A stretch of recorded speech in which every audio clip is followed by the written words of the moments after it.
Hi friends, welcome to my channel. ಇವತ್ತು ನಾವು ಸೌತೆಕಾಯಿ ದೋಸೆ ಮಾಡೋಣ ಅಂತ ಇದ್ದೀವಿ. ಸೌತೆಕಾಯಿ ದೋಸೆ ಮಾಡೋದಕ್ಕೆ ಏನೇನು ಬೇಕು ಅಂತ ನೋಡ್ಕೊಂಬರೋಣ. ಅದಕ್ಕೂ ಮೊದಲಿಗೆ ನಮ್ಮ ಚಾನಲನ್ನು ಸಬ್ಸ್ಕ್ರೈಬ್ ಮಾಡ್ಕೊಂಡು ನೋಡಿ, ಹಾಗೆ ಬೆಲ್ಲೈಕನ್ನ ಪ್ರೆಸ್ ಮಾಡಿ. ನಾವು ಹಾಕೋ ಎಲ್ಲ ವೀಡಿಯೋದ ನೋಟಿಫಿಕೇಷನ್ ನಿಮಗೆ ಬರುತ್ತೆ. ಬನ್ನಿ ಫ್ರೆಂಡ್ಸ್, ಇವಾಗ ಒಂದು ಸೌತೆಕಾಯಿನ ನಾನು ಸಿಪ್ಪೆ ಸುಲಿದು ತೊಗೊಂಡಿದ್ದೀನಿ. ಅದನ್ನು ಈ ರೀತಿ ತುರಿದ್ಕೊಳ್ತೀನಿ. ತುರಿಬೇಕು, ಈ ರೀತಿ ತುರ್ಕೊಳ್ಳೋಣ. ಇವಾಗ ನಾನು 1.5 ಗ್ಲಾಸಷ್ಟು ಅಕ್ಕಿಯನ್ನು ರಾತ್ರಿ ತೊಳೆದು ನೆನೆ ಹಾಕ್ಕೊಂಡು ಇಟ್ಕೊಂಡಿದ್ದೀನಿ. ಇವಾಗ ಇದನ್ನು ಇನ್ನೊಂದು ಸತಿ ತೊಳೆದುಬಿಟ್ಟು ನೀರೆಲ್ಲ ತೆಗಿಬೇಕು.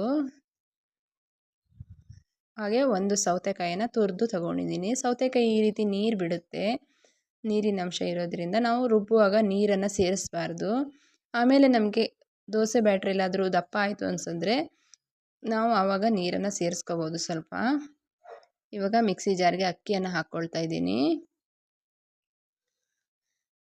ಇವಾಗ ಅರ್ಧದಷ್ಟು ಅಕ್ಕಿಯನ್ನು ಹಾಕ್ಕೊಳ್ಬಿಟ್ಟು ಹಾಗೆ ತುರಿದಿರುವಂಥ ಸೌತೆಕಾಯಿ ಕೂಡ ಇದಕ್ಕೆ ಸೇರಿಸ್ಕೊತೀನಿ. ನಾನು ಸೌತೆಕಾಯಿನ ಇದಕ್ಕೆ ಹಾಕ್ಕೊಳ್ತಾ ಇದ್ದೀನಿ. ನಾನಿವಾಗ ನೀರು ಸೇರಿಸ್ತಾ ಇಲ್ಲ, ಹಾಗೆ ರುಬ್ಕೊಳ್ತಾ ಇದ್ದೀನಿ. ಗ್ರೈಂಡ್ ಮಾಡ್ಕೊಳ್ಳೋಣ ಇದನ್ನು. ಇವಾಗ ರುಬ್ಬಿಟ್ಟು ಒಂದು ಪಾತ್ರೆಗೆ ಹಾಕ್ಕೊಳ್ಳೋಣ, ಬೇರೆ ಪಾತ್ರೆಗೆ. ಇವಾಗ ಉಳಿದಿರುವಂಥ ಅಕ್ಕಿಯನ್ನು ಕೂಡ ಇದಕ್ಕೆ ಸೇರಿಸಿ ರುಬ್ಕೊಂಡು ಬರ್ತೀನಿ. ಹಾಗೆ ಸ್ವಲ್ಪ ಕೊತ್ತಂಬರಿ ಸೊಪ್ಪು, 1-3 ಹಸಿಮೆಣಸಿನ್ಕಾಯಿ ಹಾಕ್ಕೊಂಡಿದ್ದೀನಿ. ಹಾಗೆ 1 ಇಂಚು ಶುಂಠಿಯನ್ನು ಹಾಕ್ಕೊಂಡಿದ್ದೀನಿ. ತುರಿದಿರುವಂಥ ಸೌತೆಕಾಯಿ ಎಲ್ಲವನ್ನು ಸೇರಿಸಿ ಗ್ರೈಂಡ್ ಮಾಡ್ಕೊಳ್ಳುವ.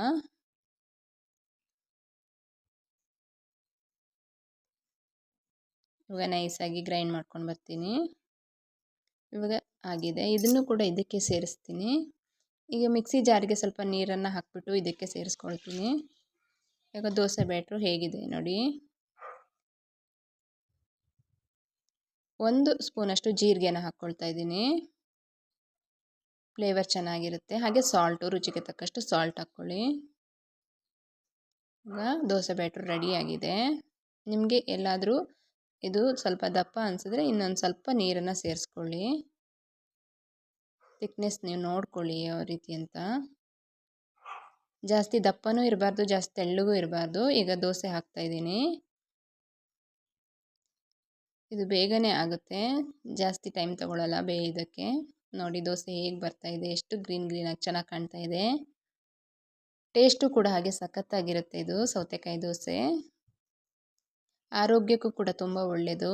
ಮಕ್ಕಳು ಸೌತೆಕಾಯಿನ ಹಾಗೆ ತಿನ್ನಲ್ಲ ಅಂದಾಗ ಈ ರೀತಿ ದೋಸೆ ಮಾಡಿಕೊಟ್ರೆ ಖಂಡಿತ ತಿಂತಾರೆ.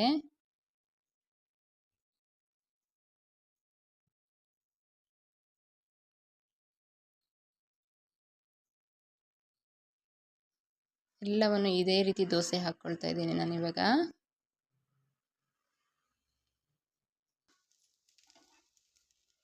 ಎಷ್ಟು ಚೆನ್ನಾಗಿ ದೋಸೆ ಬರ್ತಾ ಇದೆ ನೋಡಿ.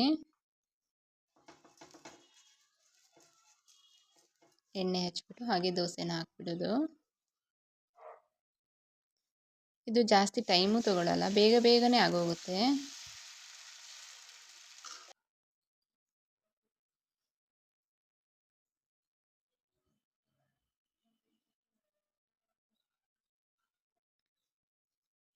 ನೋಡಿ ಚೆನ್ನಾಗಿ ದೋಸೆ ಬರ್ತಾ ಇದೆ. ಇವಾಗ ನಾನೆಲ್ಲವನ್ನು ಇದೇ ರೀತಿ ದೋಸೆ ಹಾಕ್ಕೊಂಡು ಬರ್ತೀನಿ.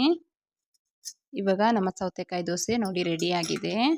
ಇದು ಕಾಯಿ ಚಟ್ನಿ ಜೊತೆ ಸೂಪರ್ ಆಗಿರುತ್ತೆ. ನೀವು ಕೂಡ ಮನೇಲಿ ಮಾಡಿಬಿಟ್ಟು ಹೇಗಿದೆ ಅಂತ ನನಗೆ ಕಮೆಂಟ್ನಲ್ಲಿ ತಿಳಿಸಿ. Okay friends, bye bye, thank you.